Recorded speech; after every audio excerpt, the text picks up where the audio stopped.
Hey guys, this is my Module 2 video reflection. So after reading the two links and the Supreme Court case,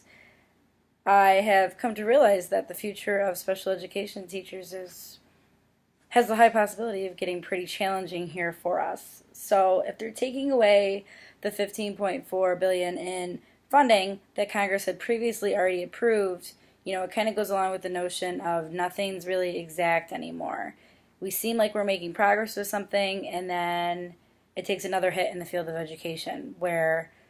we're being held back from being able to do what we need to do as educators to help our kids, and our kids aren't being given the proper opportunities as well. So I connected the recession package that will cut the 7 billion for the year of 2019 in the areas of special education with the Supreme Court case, because at the end of that article it was discussing, Congress agreeing to a standard of some benefit for IEPs is too low. A lot of people agree with that statement currently. So a lot of school districts are bothered by the fact that raising IEP standards and fixing those for students, while those would be obviously a lot more successful for students to have, it's going to cost the district a lot more money from the viewpoint of the school districts, of course. So they're looking at it from a money standpoint rather than having the students' interest in mind, which is really concerning to me. As new teachers, a lot of times I think that we're those fresh minds and eyes and ears that can be those advocates for our students that maybe not a lot of the other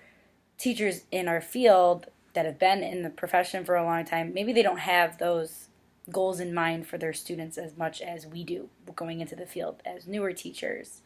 So that's a major issue that the school districts are worried about spending a lot of money, especially if our funding is being cut by 7 million in the year, and that's pending right now. So as a special education teacher, I'm thinking at it from a standpoint of how do you even get the opportunity to help these kids? And going along with the discussion about how the significant disproportionality should be focused on race and ethnicity, I know just from my background with some undergrad classes that I've had with special education that there is higher statistics of students having disabilities if they are of a minority, African American, Mexican, those such things. And that's really prevalent in the city school district where I am going to be teaching in the fall and starting my first teaching job. So with that, it's really concerning to me because I'm going to have the highest rate of students per se if we're talking about statistics, and it's not going to be able to help me even do my job well as a general education teacher, as a middle school math teacher, if that funding is not available in the special education department, because I'm going to have a lot more of those inclusion students in my class. Not necessarily a whole class of special education students like you would at the elementary level, but that raises additional concerns for those teachers that are solely just special education teachers that don't have the mix like I currently do in my position. So going forward and having the ideal job as a special education teacher, that's really concerning to me. And I think that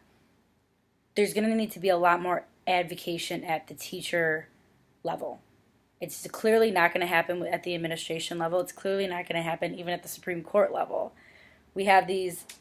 ideas that aren't being rationalized in the proper areas, I think, per se. Because if we're talking about no child being left behind, and that